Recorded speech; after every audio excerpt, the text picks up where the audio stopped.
So, dumating ako sa punto na umiyak ako kapag sinasabi kong hindi ako papasok. Tapos pag sinabi kong papasok ako, andun yung serenity ba? Napakasarap ng feeling. Tapos, yun na. Nung inhatid nila ako dito nung May 1, 23 years ago, hindi ako lumingon sa kanila pag alis. Kasi alam kong pag lumingon ako, baka sumama ako pa uwi. Sabi ka nun.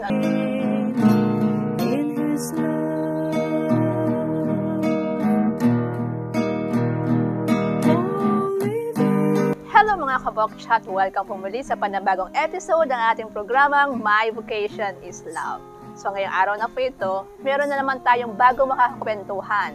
And for sure, ito po ay bago sa inyong paningin. So bago pa lang ninyong makikita kasi hindi po siya madalas na nandito. Alam na ninyo kung anong ibig kong sabihin. So tara, punta po natin siya at atin pong maging kakwentuhan sa araw na ito. So, narito na po tayo mga kabokchat at sister, hello! Magandang umaga po, Sister Regina. Sige po, sister, magpakilala ka po sa ating mga viewers ngayon, sa ating mga kabokchat. Magandang umaga po sa inyong lahat. Ako po, Sister Ophelia Rosales, MCST. Sister, taga saan ka po? Ako po ay taga Nasugbu, Batangas.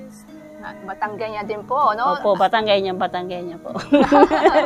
Kung naalala niyo po mga kabokchat, may mga nakakwento na tayong mga iba naming sisters na taga Batangas din po. Pero sa others, bayan naman po itong ating kakwentuhan ngayon.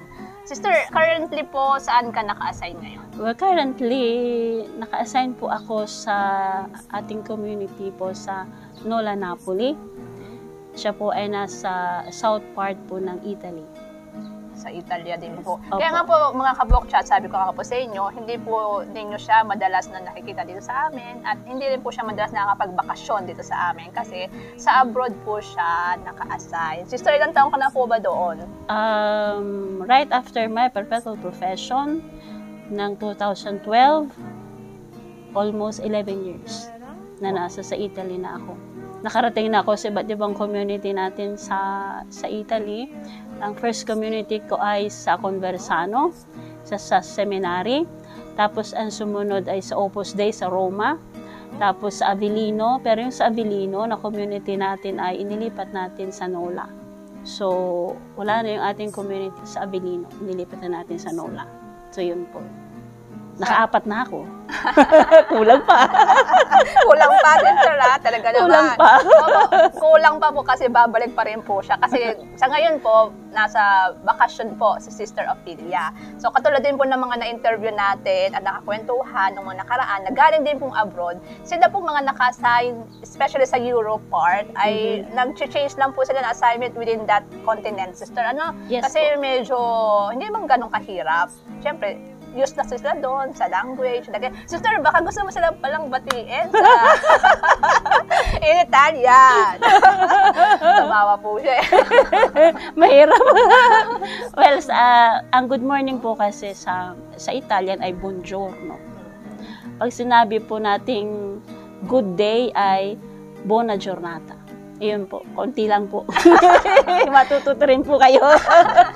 Yan po, kasi pinag-aaralan naman, sister, kung saan ka naka-assign na bansa. So, yun ay pinag-aaralan din po namin para at least makipag-mingle naman din tayo doon sa mga nandoon. Opo, sister. Sister, baka gusto niyo pong mag-share ng konting inyong vocation story sa ating mga viewers. Okay, nag-start ako ng aking pagnanais na magmadre ay nung ako ay batang-bata pa. Nakiisip siguro, mga 6 years old o 7, nagsisimba na ako every Sunday. Tapos, siguro dahil marami ako nakikitang madre dun sa amin, so nagkaroon ako ng desire na maging madre. Actually, gusto kong magmadre noon ako ay after ng high school. Sinabi ko na yun sa uncle ko na pwede ba akong pumasok na. Sabi niya sa akin, mag-aral ka muna. Tapos ka ng college. And after then, ng college, nagtanong na ako sa kanya. Sabi niya sa akin, pumunta ka sa Lipa Community kung nasaan ang mga MCST. So that then, nakita ko si Bishop Oviar sa TV pa. Tapos, ang picture ni Saint Therese. Sabi ko, sino kaya itong obispong ito? Tapos sabi ko, sino kaya itong madre na to? Kasi hindi ko siya kilala, Saint Therese, no? Tapos, ay, nung makarating na ako sa compound, dito sa ating compound, nakita ko yung picture ng Bishop Obiano. Ayan din sa tomb. Kita ko siya. Sabi ko, ito siya. Sabi ko, kung pababalikin mo ako dito after a month, babalik ako. Magmamadre ako. So, after a month noon, na ako'y meron na akong work noon, nag-resign ako. After ng first search-in. Unang search-in ko pala. Papasok na ako after a month. So, nag-enter ako ng MCST ng month ng May. May 1 actually. May 1, 2002. Or 2003. Hindi ko na matanda. Tagal ng panahon. Magna 23 years na akong pumasok sa MCST. So, yun. Medyo mahaba ang vocation story ko, kaya lang, kulang ang ating time. Gusto ko medyo mahaba pa eh. Sister, na-share mo po kanina, nagsabi ka doon sa uncle mo. Bakit po sa uncle mo? Kasi ang uncle ko ay isang pari ng diocese ng Lipa. Pari. At kasama niya sina Sister Elsa Bilen sa Archbishop's House. Batiin mo naman, sister, ang iyong uncle. Ay, tito! Nakikinig ka. Andito po ako. Pangalan Salamat. niya, sister. Pangalan niya po. Ang pangalan niya po ay si Father Dong Rosales.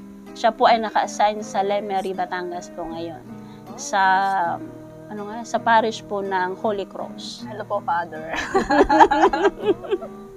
So, sister, hindi naman po ba naging mahirap para sa family mo na pumasok ka? Naging mahirap sa kanila. Sinong hindi pamilya ang hindi nahihirapan para ang kanilang anak ay ibigay sa Diyos. Kasi ang tatay ko ay ipinapractice niya na ako mag-handle ng aming ikinabubuhay. Kinabubuhay talagang doon niya ako inilagay sa punto na yon. Nung magsabi ako sa kanila, marami silang ginawang paraan para hindi ako pumasok. Kinausap nila yung best friend ko, sabihin mo sa best friend mo, wag siyang pumasok. Mahirap, pero andun yung nag-struggle din ako kasi alam kong iiwanan ko sila, ako yung panganay sa apat na magkakapatid, iiwanan ko sila. Tapos ako yung inaasahan nila na mag-handle ng business. Tapos papasok ako. So, dumating ako sa punto na umiyak ako kapag sinasabi kong hindi ako papasok. Tapos pag sinabi kong papasok ako, andun yung serenity ba?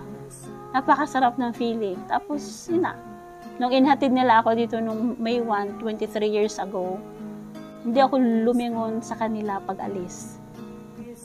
Kasi alam kong pag lumingon ako, baka sumama ako pa uwi. Sabi ka noon, Tapos yung post na nasa postulancy na kami, monthly, nala ako. May visit naman po. May visit naman monthly, pero niyayahag nila akong pauwi. Sabi ko, hindi ako. Yung firmness ng decision ko naroon. Pero during my, sabihin natin na formation years, until now, meron pa rin akong, hindi natin po pwedeng sabihin ko lang struggles, doon pa rin. Pero sa struggles na yun, nagiging matured pa. Nagiging mas firm pa yung vocation kaysa nung mga naunang panahon sa sister. Ito po kagandahan sa mga kapoksyat, yung nakakarinig tayo ng iba't ibang klase ng storya ng bukasyon. Kasi minsan makaka-relate ka talaga, sister, yung baka ganito rin yung sitwasyon ko. So, makakapaghugot tayo ng kakayanin ko rin pala. Diba yung mga ganong bagay, no? Si sister na habang nagkukwento, parang naiiyak nga ako. Kasi hindi naman po talaga ganong kadali, sister. Hindi ganong kadali. Desisyon, no? Hindi ganong kadali. Yes, pero may grasya ang Diyos. May grasya. Yes. Naalala ko lang, sister, na habang nagkukwento ka, tsaka, syempre, parang medyo na-recall ko. May time po ba na pumupunta kayo sa Pateros that time? Oo. Yan, siguro nag-stay kayo doon, Oo, nag-stay ako ng novice kami for, hindi ko matandaan kung ilang months kasi yun ay parang ang tawag doon, nakalimutan ko na. May studies. Parang studies, Oo, may yung gano'n. studies Tapos, kasi. ano sa Parang community. Exposure Yes. sa community. Kaya ako natanong At saka nakita ko siya noon. Ako ba yun? Ikaw yun! Kasi novice kami ni Sister, Lily Rose. Yes, and then, Siya yun. ako po Ikaw yun. ano pa po noon, wala pang buwang sa mundo, joke. Taong simbahan lang. Kaya ko nasabi, sister, no, yun nga, kung nasan kayo, sabi mo nga po, nakita mo ako doon, at nakita ko rin po kayo. No? Nakita ko po siya doon mga kabokshot, nung nasa labas na po ako, di pa po ako madre. Lagi lang po ako nasa simbahan. So, every time na nakikita ko kayo, I think kasama po si Sister Lily Rose. Oh, si Sister Lily Rose, kasama kami Nare-record dalawa. ko talaga yun. Every time na nakikita ko kayo, sabi ko sa sarili ko, gusto ko maging katulad nila. At least. Actually, no? Sabi ko, kailan kaya magkakaroon ng pagkakataon na maging katulad din nila ako? Basta, napapatitig po ako sa inyo noon pag dumadaan kayo. Sabi nga ng mga kasama ko, mga kaibigan ko, uy, ano nangyayari sa'yo? Sabi ko, wala, nakikita ko lang yung mga madre. Ganon, yung ganon lang. And then tapos, nawala naman din. Kasi syempre, hindi man makapag-decide agad-agad that time.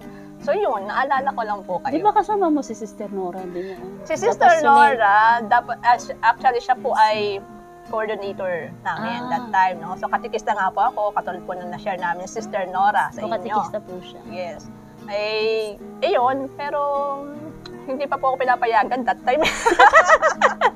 Teka, matanong kita, paano ka pinayagan? Ako mag-interview na yun. Diyos ko Lord, parang parang sa baliktad. Parang nagkaroon lang din ng second Sister Nora. Sister Nora kasi nung nagkakwentuhan kami, ganyan. Ako rin ang tinanong niya, no? Ano nga tanong mo, sister? Paano mo sila napapayag? Actually, dito lang sila pumayag. Ay, hindi pumayag. Yung family ko. Nagpaalam ako, I think, twice. Twice ako nagpaalam. Tapos, every 2 years nagpapaalam ako. Lagi hindi pumapayag. So, nung nasa right age na ako, ano right age? yung I can decide on my own na, sabi ko, I don't need their permission. Anyway, ganon. So, lakas loob akong nag-decide for myself. Kahit hindi sila pumayag, hindi nila alam na nag-apply na ako or nagre-ready na ako ng mga papers and mga kailangan sa loob ng kumbento sa pagpasok. So, wala silang alam. Diba, Tanan ka pala! Mag-isa. So, ganun lang. Sabi nga po natin, yung mga ibang sharing din, ang pagdedesisyon ay kailangan lang ng lakas ng loob. Lakas ng loob. Sabi nga po, religious life is for courageous people. Yes. Kaya na-recall ko lang din po yung mga ganong bagay. Tsaka alam mo, isang share ko lang, wala akong blessing ng tatay ko. Binigyan niya ako ng blessing noong naka-perpetual na ako noon, paalis na ako noon. Ang tagal. Tapos, nung mabigyan niya ako ng blessing, sabi niya sa akin, nakita kong masaya ka, okay na ako, dyan ka na. Kaya dapat ako mag-persevere. Napilitan ba? Hindi naman.